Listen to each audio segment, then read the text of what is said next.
வணக்கம். இது ஐபிசி தமிழின் இன்றைய பிரதான செய்திகள். முதலில் தலைப்புச் செய்திகள். ஹஷான் திலகரத்ன சஜித்துடன் சங்கமம். ரணிலின் கட்சியை இனி காப்பாற்ற முடியாது. ரோஷான் ரணசிங்க கிண்டல். ராஜபக்சர்கள் ஆட்சிக்கு வந்தால் மீண்டும் மக்கள் வீதிக்கு இறங்குவர். மொட்டு கட்சி அமைச்சர். நான் ஜனாதிபதியாக வராவிட்டால் மீண்டும் வரிசை யுகம் ஏற்படும். மக்களை மிரட்டும் ரணில். ஜனாதிபதியின் திட்டத்தை அதிரடியாக நிறுத்திய தேர்தல் ஆணைக்குழு. நாட்டில் உருவாகவுள்ள மாபெரும் கூட்டணி திணறும் ரணில் அரசாங்கம். மஹிந்தவின் சலூன் வாசல் திறந்துள்ளது. நாமல் விடுத்துள்ள அறிவிப்பு. பற்றியறியும் மத்திய கிழக்கு விரையும் போர்க்கப்பல்கள். தொடர்பான விரிவான செய்திகள். இலங்கை கிரிக்கெட் அணியின் முன்னாள் சிரேஷ்ட வீரர்களில் ஒருவரான ஹஷான் திலகரத்ன எதிர்க்கட்சித் தலைவர் சஜித் பிரேமதாசவின் நாட்டை கட்டியெழுப்பும் பயணத்திற்கு ஆதரவளிக்கும் நோக்கில் இன்று ஐக்கிய மக்கள் சக்தியில் இணைந்து கொண்டார். பங்களாதேஷ் கிரிக்கெட் மகளிர் அணியின் பயிற்றுவிப்பாளராகவும் தற்போது அவர் கடமையாற்றி வருகின்றார்.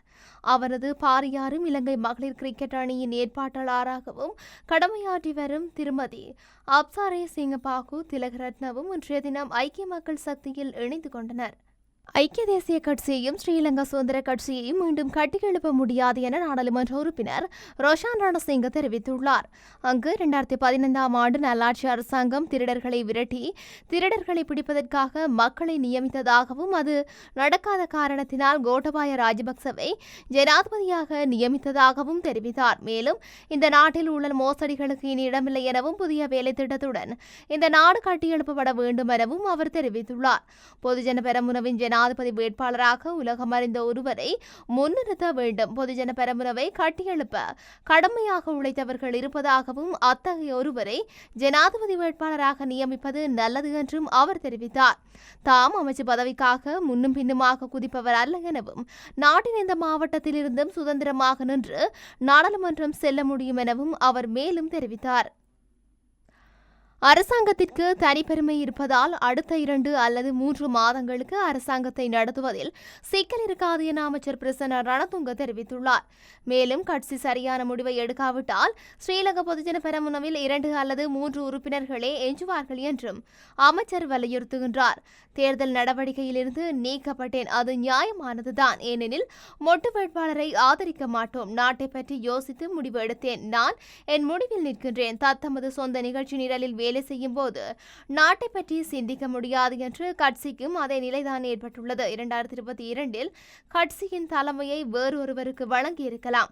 டலஸ் அழகப்பெரும ஜனாதிபதி வேட்பாளராக முன்வந்த போது எமது தலைவர்கள் அவருக்கு ஆதரவளிக்கவில்லை. ஏனென்றால் அவருக்கு இந்த அனுபவம் இல்லை. எனவே எமது தலைவர்கள் ரணில் விக்ரமசிங்கவிற்கு ஆதரவளிக்க தீர்மானித்தது சரியான முடிவு. ஜனாதிபதி நாட்டை கஷ்டங்களில் இருந்து மீட்டெடுத்த போது உரிமை கோருபவர்கள் ஏராளம். ஆனால் பரிசோதனைகளுக்கு சென்றால் மக்கள் மீண்டும் வீதிக்கு இறங்குவார்கள் என்றார். அரசாங்கத்தினால் ஆரம்பித்த வேலை திட்டங்களை தொடர்ந்து முன்னோக்கி கொண்டு செல்லாவிட்டால் நாடு மீண்டும் வரிசை யுகத்தை எதிர்நோக்க நேரிடும் என ஜனாதிபதி ரணில் விக்ரமசிங்க எச்சரிக்கை விடுத்துள்ளார். நிதி ஸ்திரத்தன்மையை உறுதிப்படுத்த சர்வதேச நாணய நிதியத்துடனான உடன்படிக்கைகளுக்கு அமைவாக செயல்பட வேண்டும். இந்த ஒப்பந்தங்கள் மாற்ற முயற்சிப்பதன் மூலம் நாட்டுக்கு கிடைக்க வேண்டிய நிதி உதவியை இழக்க நேரிடும். சர்வதேச நாணய நிதிய ஒப்பந்தங்களை மாற்றினால் பாதகமான விளைவுகள் ஏற்படும். 2035 ஆண்டுக்குள் நாட்டை ஏற்றுமதி அடிப்படையாக கொண்ட பொருளாதாரமாக மாற்றும் நோக்கிலே பொருளாதார பரிமாற்ற சட்டம் கொண்டு வரப்பட்டுள்ளது. மத்திய அரசாங்கத்தின் சுமையை குறைத்து மாகாணங்களுக்கு அபிவிருத்தியை பகிர்ந்தளிக்கும் வகையில் மாகாண சபைகள் பலப்படுத்தப்படுவதே எமது நோக்கமாகும் என ஜனாதிபதி தெரிவித்துள்ளார். உரிமை அல்லத உரித்து என்னும் காணி உறுதி பத்திரம் வழங்கும் நிகழ்வுகளை இடைநிறுத்துமாறு தேர்தல் ஆணைக்குழு அறிவித்துள்ளது. எதிர்வரும் ஜனாதிபதி தேர்தல் முடிவடையும் வரையில் இந்த திட்டத்தினூடாக காணி உறுதி பத்திரங்கள் வழங்கும் நிகழ்வுகளில் அரசியல்வாதிகள் பங்கேற்பு செய்ய வேண்டாம் என அறிவிக்கப்பட்டுள்ளது. அமைச்சரவை செயலாளர் மற்றும் அரசு நிறுவன பிரதிநிதிகளுக்கு இந்த அறிவித்தல் வழங்கப்பட்டுள்ளது. மேலும் உரிமைய ஆஸ்வசிம போன்ற நிகழ்ச்சி திட்டங்களின் போது அரசியல்வாதிகள் மற்றும் அரசியல் கட்சிகளுக்கு பிரச்சாரம் செய்யக்கூடிய வகையில் வரையிலான எந்தவொரு ஏற்பாடுகளும் செய்ய வேண்டாம் என அறிவுறுத்தப்பட்டுள்ளதுடன் பிரதேச செயலகங்களுக்கும் அறிவுறுத்தல் வழங்கப்பட்டுள்ளது. அசஸ்ம 2ஆம் கட்டத்திற்கு தகுதியானவர்களை தெரிவு செய்யும் நடவடிக்கைகளும் இடைநிறுத்துமாறு அறிவுறுத்தல் விடுக்கப்பட்டுள்ளது. தேர்தல் காலத்தில் காணி உறுதி பத்திரங்கள் வழங்குதல், காணி வழங்குதல், வீடுகள் வழங்குதல், அரிசி உள்ளிட்ட உணவுப் பொருட்கள் வழங்குதல், உபகரணங்கள் வழங்குதல், விளையாட்டு உபகரணங்கள் வழங்குதல், சுயதொழிலுக்கான பொருட்கள் வழங்குதல் உள்ளிட்ட அனைத்து வகையான நடவடிக்கைகளும் இடைநிறுத்தப்பட வேண்டும் என தேர்தல் ஆணைக்குழு அறிவுறுத்தியுள்ளது. இது தொடர்பில் விசேட சுற்று நிருபம் ஒன்று வெளியிடப்பட்டுள்ளமை குறிப்பிடத்தக்கது. இதேவேளை உரிமைய மற்றும் அசஸ்ம திட்டங்கள் தேர்தல் காலத்திலும் முன்னெடுக்கப்பட வேண்டும் என ஜனாதிபதியின் செயலாளர் கடிதம் மூலம் தேர்தல் ஆணைக்குழுவிற்கு அறிவித்திருந்தார். எனினும் தேர்தல் ஆணைக்குழு பல்வேறு நடவடிக்கைகளை இடைநிறுத்துமாறு அறிவித்துள்ளது. எதிர்க்கட்சித் தலைவரின் வெற்றியை உறுதிப்படுத்தும் கொள்கை அடித்தளத்துடன் எதிர்வரும் 8ஆம் திகதி மாபெரும் கூட்டணி உருவாகும் என நாடாளுமன்ற உறுப்பினர் பேராசிரியர் GL பீரிஸ் தெரிவித்துள்ளார்.